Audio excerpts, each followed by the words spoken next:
Hello everyone, very good evening and welcome back to our YouTube channel The Exam Cracker। NCERT class 6 geography का first chapter सौर मंडल में पृथ्वी। इस video में हम इस चैप्टर को कवर करेंगे। इससे पहले हम लोगों ने ऑलरेडी NCERT क्लास 6 हिस्ट्री के सारे चैप्टर्स कंप्लीट किए हैं। अगर आपने वो वीडियोस नहीं देखी है तो उसको भी जरूर देखिए।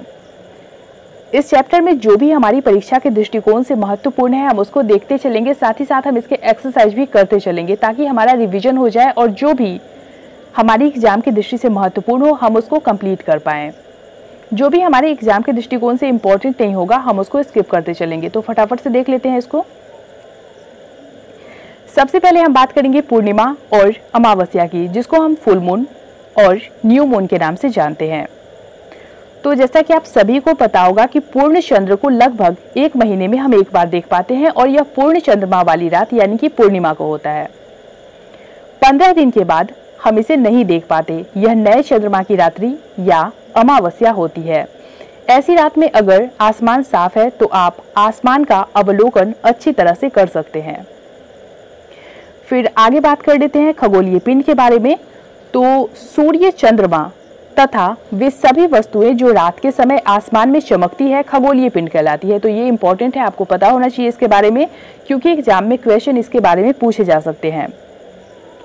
कुछ खगोलीय पिंड जो होते हैं वो बड़े आकार वाले तथा गर्म होते हैं। ये गैसों से बने होते हैं।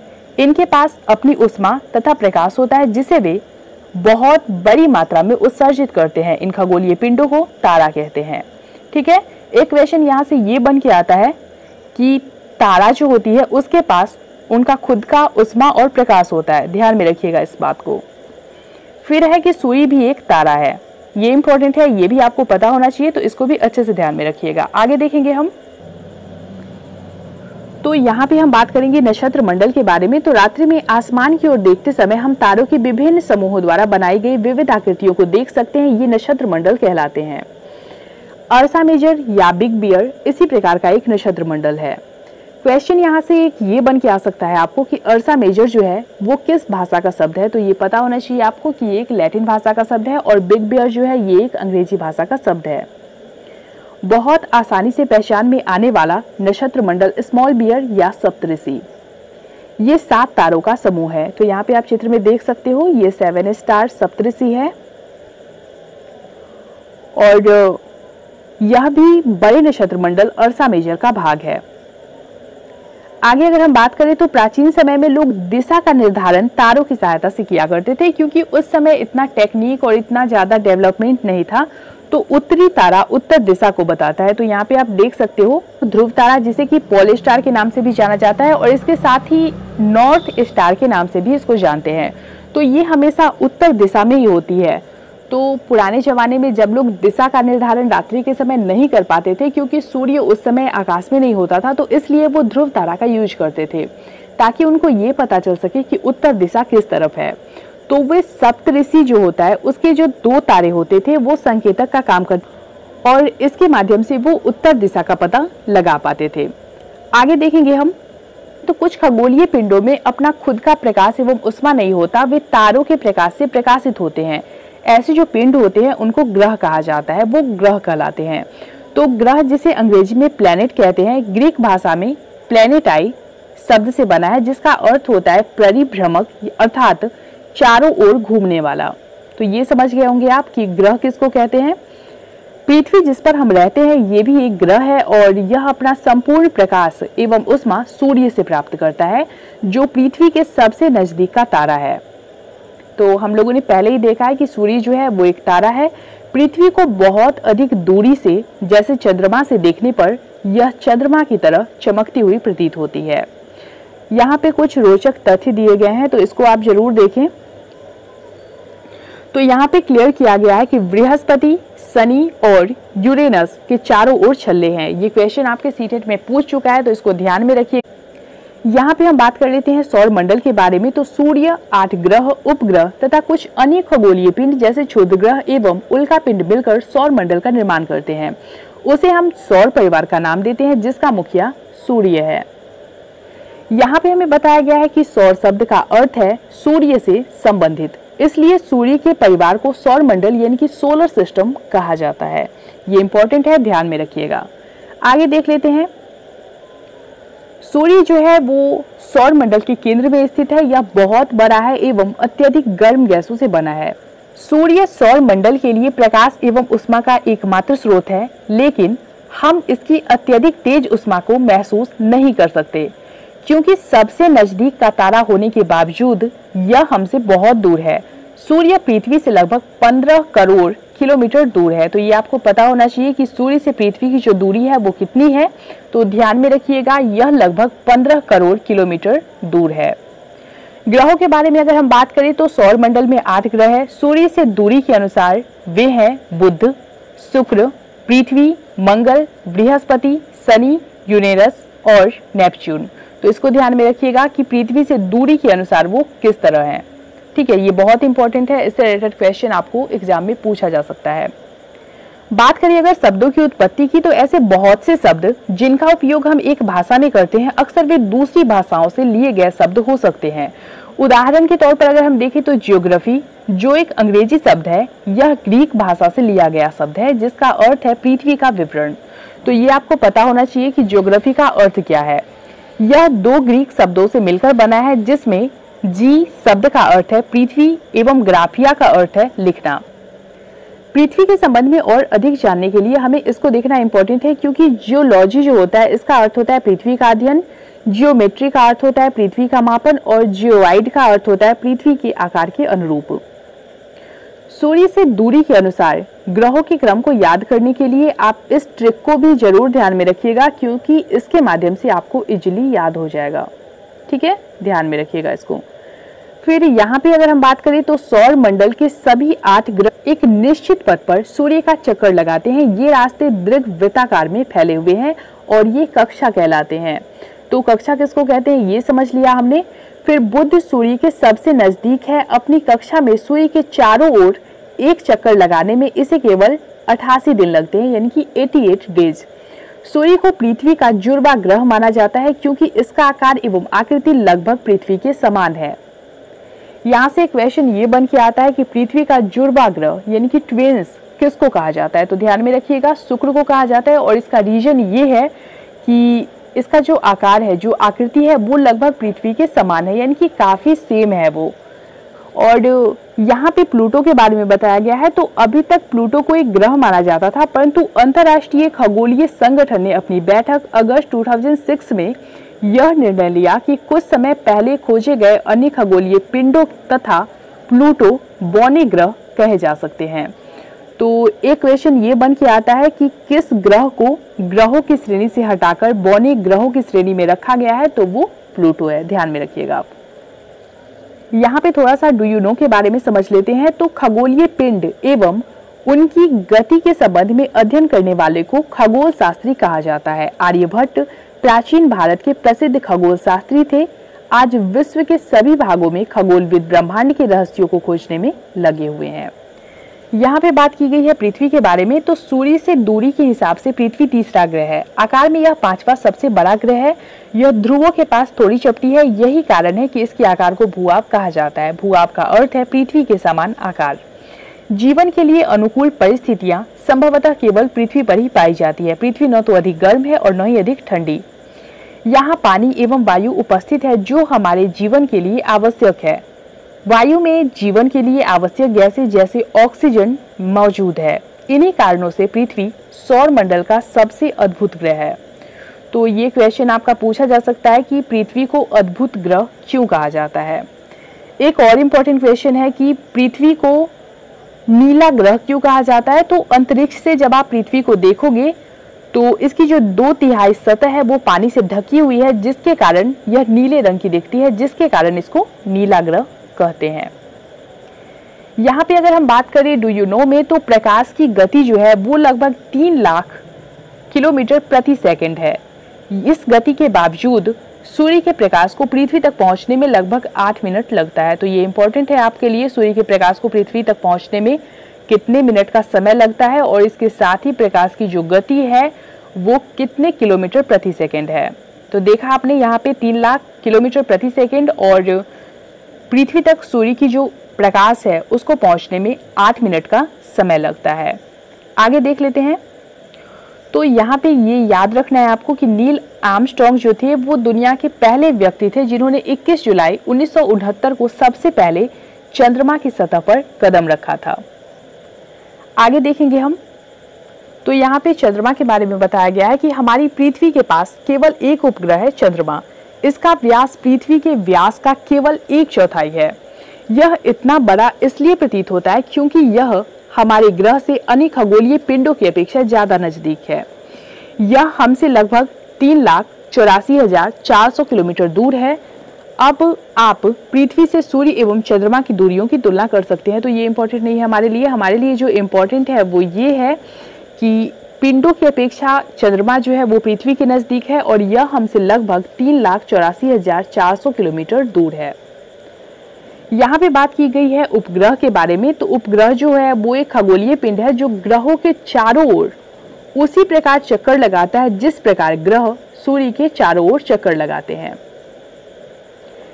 और यहाँ पे हम बात करेंगे मानव निर्मित उपग्रहों के बारे में। तो यह कृत्रिम पिंड होता है जिसे वैज्ञानिकों के द्वारा बनाया गया होता है। इसका उपयोग ब्रह्मांड के बारे में जानकारी प्राप्त करने के लिए पृथ्वी पर संचार माध्यमों के लिए किया जाता है।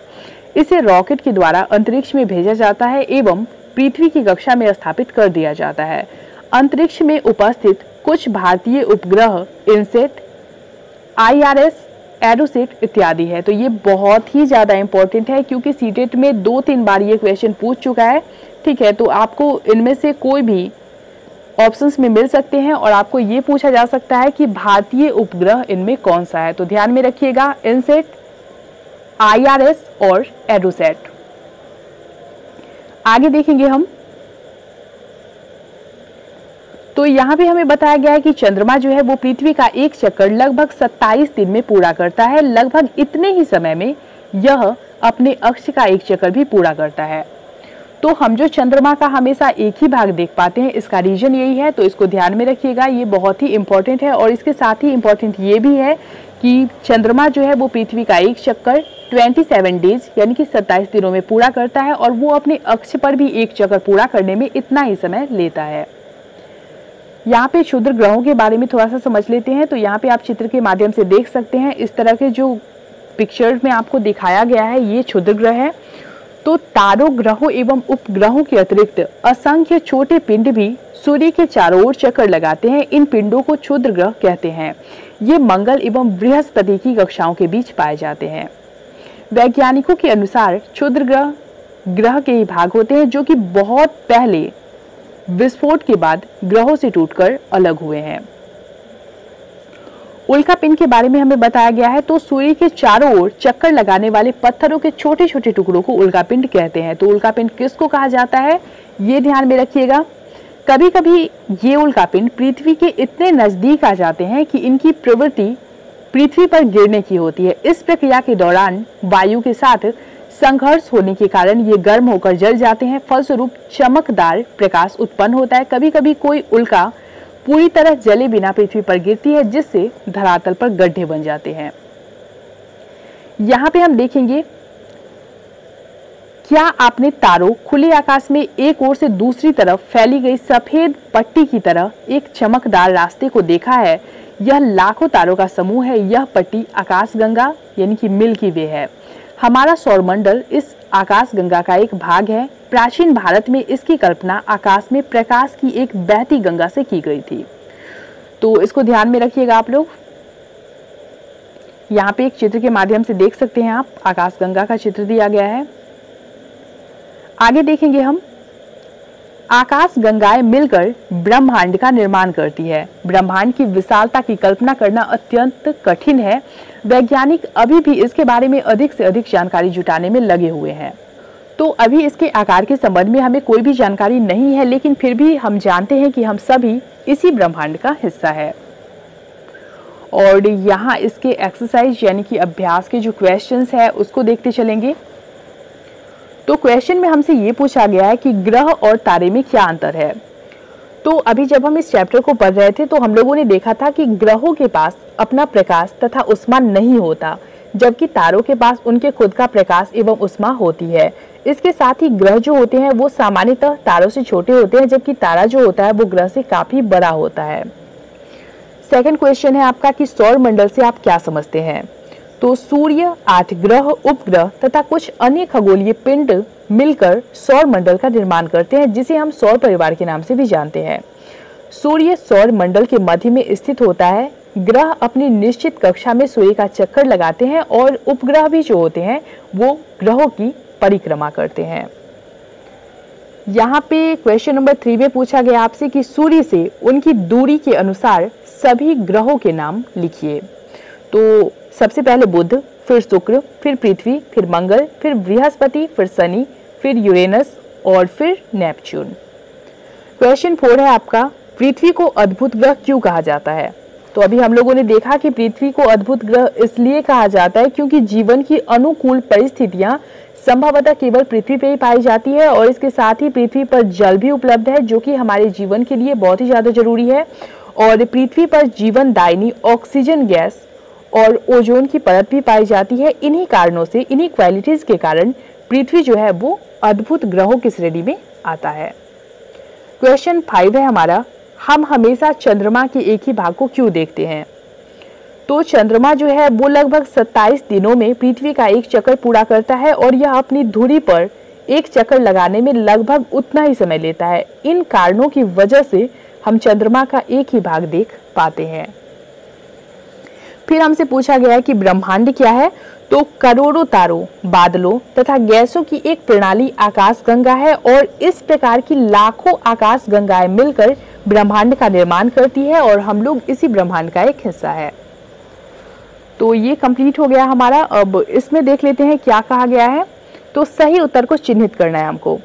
तो किस ग्रह को पृथ्वी के जुड़वा ग्रह के नाम से जाना जाता है। बृहस्पति, शनि और शुक्र, 3 ऑप्शंस दिए गए हैं। तो जो पृथ्वी के जुड़वा ग्रह के नाम से जाना जाता है वो है आपका ऑप्शन ग यानी कि शुक्र। फिर यहाँ पे पूछा गया हमसे कि सूर्य से तीसरा सबसे नजदीक का ग्रह कौन सा है। तो ये है पृथ्वी। ऑप्शन ख हमारा सही होगा। आगे देखेंगे हम, सभी ग्रह सूर्य के चारों ओर किस प्रकार के पथ पर चक्कर लगाते हैं। फर्स्ट ऑप्शन है वृत्तीय पथ पर, सेकंड आयताकार पथ पर एंड थर्ड दीर्घवृत्ताकार पथ पर। करेक्ट आंसर होगा इसका ऑप्शन ग, दीर्घवृत्ताकार पथ पर।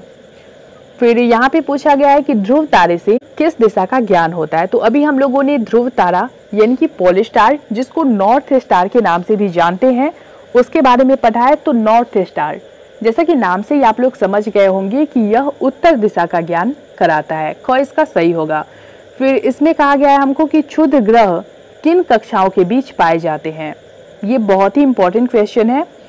तो इसका जो करेक्ट आंसर होगा हमारा वो हो जाएगा ऑप्शन ख, मंगल एवं बृहस्पति। तो यहाँ पे फिल इन द ब्लैंक्स, खाली स्थान को भरना है हमको। तो यहाँ पे फर्स्ट में जो पूछा गया है वो है आपका डैश का एक समूह जो विभिन्न प्रतिरूपों का निर्माण करता है, उसे डैश कहते हैं। तो यहाँ पे आएगा तारों। तारों का एक समूह जो विभिन्न प्रतिरूपों का निर्माण करते हैं उसको तारामंडल कहा जाता है।